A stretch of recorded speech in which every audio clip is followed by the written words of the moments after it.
जी, सबसे पहले मैं आपका दैनिक लोक सदन के हमारे चैनल में स्वागत करता हूं। बहुत बहुत धन्यवाद भैया, आपको बहुत बहुत धन्यवाद। आपसे हम सबसे पहले जानना चाहते हैं, जी जी। इस 23 के विधानसभा चुनाव में हाँ हाँ बीएसपी का क्या परफॉर्मेंस आने जा रहा है? भैया, इस बार का ना जी छत्तीसगढ़ के जो विधानसभा का इलेक्शन जो चल रहा है ना, जी जी ये फाइनली है कि बीएसपी छत्तीसगढ़ में सत्ता में भागीदारी करेंगे। जी जी। हाँ हाँ। और अब सबसे पहले कृपया हमारे दर्शकों को, पाठकों को अपने बारे में थोड़ा बताइए वाजपेयी जी। हाँ हाँ।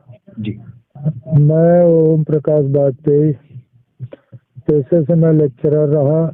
13 साल मैंने हिस्ट्री के लेक्चरर के रूप में सरकारी नौकरी किया है। जी 13 साल के बाद रिजाइन करके मैं समाज को कुछ देना है, समाज के लिए काम करना है करके मैंने 2008 से बहुजन समाज पार्टी के लिए लगातार काम कर रहा हूँ।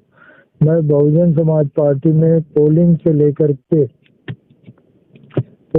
लेकर के प्रदेश अध्यक्ष और आज वर्तमान में प्रदेश प्रभारी हूँ और नवागढ़ विधानसभा से बहुजन समाज पार्टी का प्रत्याशी हूँ। जी जी।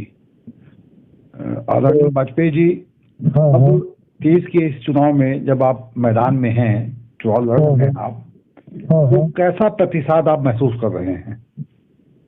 मैं जो है भैया बताया ना कि इस बार बहुजन समाज पार्टी के बगैर, क्योंकि बहुजन समाज पार्टी का गणवाना के साथ गठबंधन है जी और निषाद की पार्टी जो थी उसका प्रदेश अध्यक्ष बहुजन समाज पार्टी में विलय कर लिया।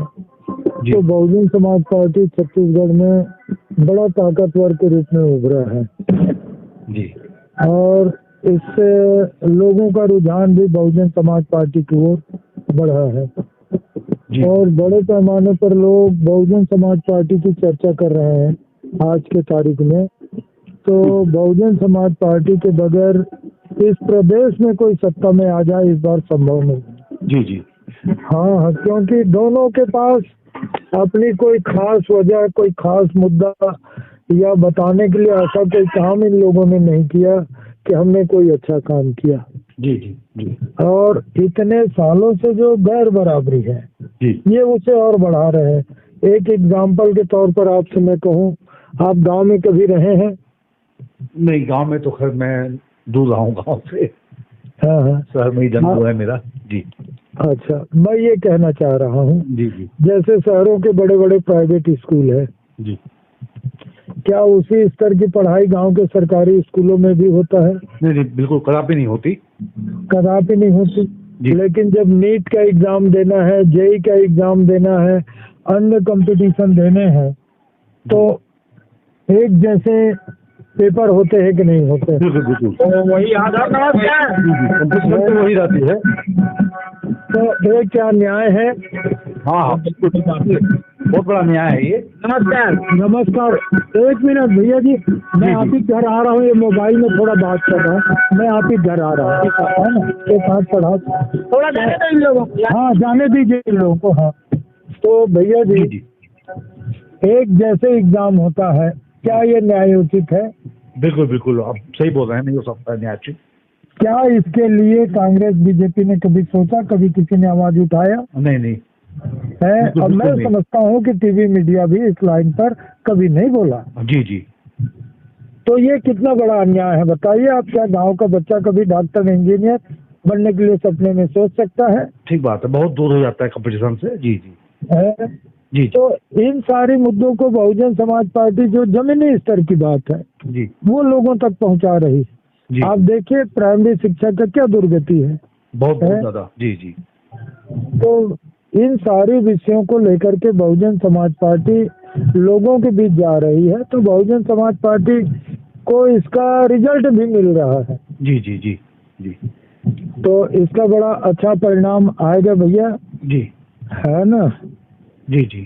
तो ये है वाजपेयी जी, हम आपसे जानना चाहते हैं हाँ हाँ कि एक तरफ तो आपके पास चुनाव चिन्ह हाथी है, हाँ हाँ लेकिन चुनाव में हम यह कहें कि भ्रष्टाचार का हाथी हाँ जो है कांग्रेस और भाजपा के हाथ में है, हाँ और ये दोनों ही पार्टियां किसी भी तरीके से चुनाव जीत जाना चाहती हैं, और यह लड़ाई आज छत्तीसगढ़ में नहीं 5 राज्यों में दिख रही है। ऐसे में बसपा कैसे अपना स्थान बना पाएगी? देखिए, बहुजन समाज पार्टी संविधान के अनुसार चलती है। कांग्रेस और बीजेपी ने प्रजातंत्र को नोट तंत्र में परिवर्तित कर दिया जी दारू तंत्र में परिवर्तित कर दिया जी घूस तंत्र में परिवर्तित कर दिया। हाँ हाँ लेकिन जैसे जैसे जनता शिक्षित होगी तो ये मेरी गारंटी है कि कांग्रेस बीजेपी कभी जमानत नहीं बचा पाएंगे। वो स्थिति निर्मित होगी। लोगों को बस शिक्षा दे दें, और ये वही शिक्षा लोगों को नहीं देना चाह रहे हैं। जी जी हाँ, ये अशिक्षित होने के कारण लोग अंधविश्वास, रूढ़िवाद, परंपरा की ओर बह जाते हैं। जी जी लेकिन जब लोगों के पास अच्छी शिक्षा होगी तो सोचने समझने की क्षमता पैदा होती है अच्छी शिक्षा से। जी जी। अच्छा, एक बात यह भी हम आपसे जानना चाहते हैं हाँ हाँ कि बसपा एक ऊंचाई पे थी पहले काफी हाँ समय में, हाँ हाँ वो ऊंचाई से धीरे धीरे नीचे आ रही है, ऐसा प्रतीत होता है। हाँ हाँ। इससे आप क्या कहेंगे? देखिए, बसपा का ग्राफ अभी भी वहीं के वहीं है। इसका रीजन आपको मैं बताऊं कि जब बसपा नहीं बनी थी तो कांग्रेस बीजेपी तो गहरी नींद में सोते थे। हाँ हाँ कांग्रेस तो और गहरी नींद में सोए रहती थी। जी जब बसपा बनी तो लोगों को जागरूक किया जी कि भाई आपके वोट के बदले स्कूल, अस्पताल, शिक्षा, रोजगार, उद्योग, व्यापार सब आपके वोट के बदले मिलने हैं। जी जी तब ये नींद से हड़बड़ा के जाग गए। फिर ये लोगों को सत्ता में होने के कारण प्रलोभन देने लगे। जी जी हम ये खंभा लगवा देते हैं, खंभा गड़िया दिए चुनाव के पहले, फिर अगले चुनाव के पहले तार खिंचवाए, ये गिट्टी डलवा दिए रोड में, देखो भाई पक्का करेंगे, क्योंकि उद्योगपति इन्हीं के साथ। फिर 5 साल लोगों को भुगता के चुनाव समय सड़क बना दिए। ऐसा कर करके ये लोगों का छोटा मोटा काम करने लगे। जी जी। तो इससे क्या हुआ, काम के साथ साथ ये बड़े पैमाने पर दारू, नोट, पैसे का उपयोग करने लगे। तो इससे लोग थोड़ा गुमराह हो गए, और धीरे धीरे लोगों में ये बात बैठ गई है अभी कि चुनाव मतलब दारू, पैसा, लेना देना। जी जी।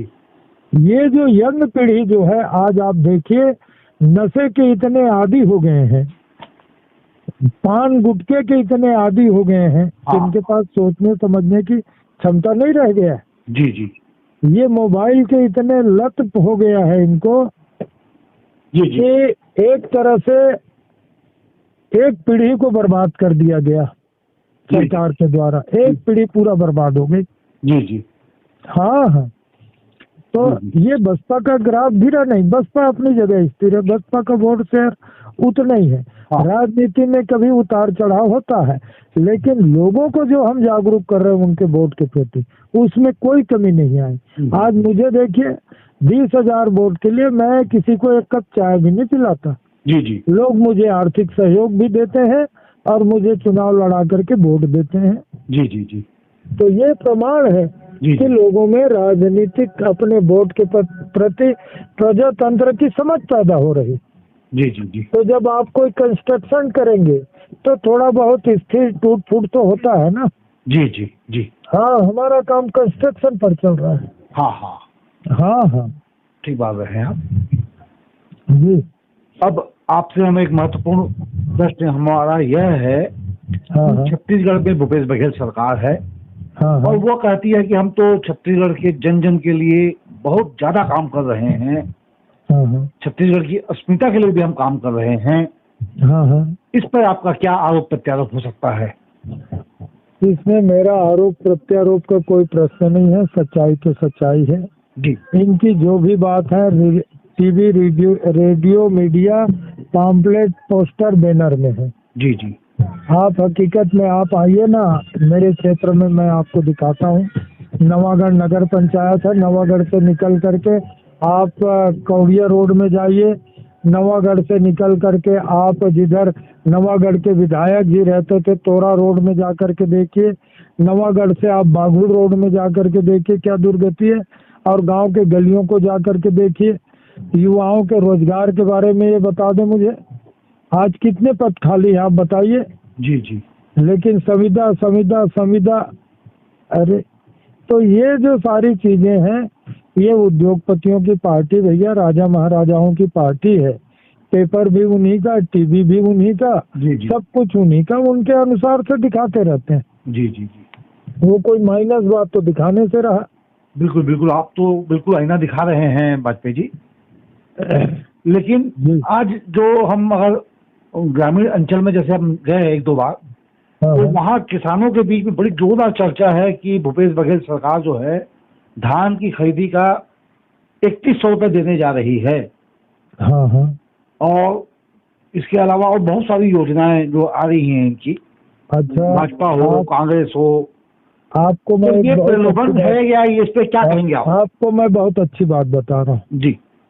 अभी थोड़े दिन पहले उन्होंने 2800 बोला। हाँ हाँ जी। 2820 क्विंटल। बिल्कुल बिल्कुल। अभी थोड़े दिन में ही वो 3200 और 22 क्विंटल बोलने के लिए मजबूर क्यों हो गया आप बताइए। हाँ हाँ। इसका मतलब है कि उनने काम जो किया वो बिल्कुल सही काम नहीं किया। जी यदि सही काम किया होता तो एक हफ्ते में अपनी जबान से क्यों पलट रहा है? जी जी। ये तो सब्जी भाजी जैसे हो गया, आइए आइए आइए, नहीं बिक रहा है, नहीं चल पा रहा है तो बोले 3100 3200 चालू हो गया। जी जी। है क्या आप सट्टा बाजार लगा रहे हैं? आप मोल भाव कर रहे हैं? जी जी जी। है तो ये जो चीजें है ना जी। भैया जी, यदि वर्क किए होते जी जी।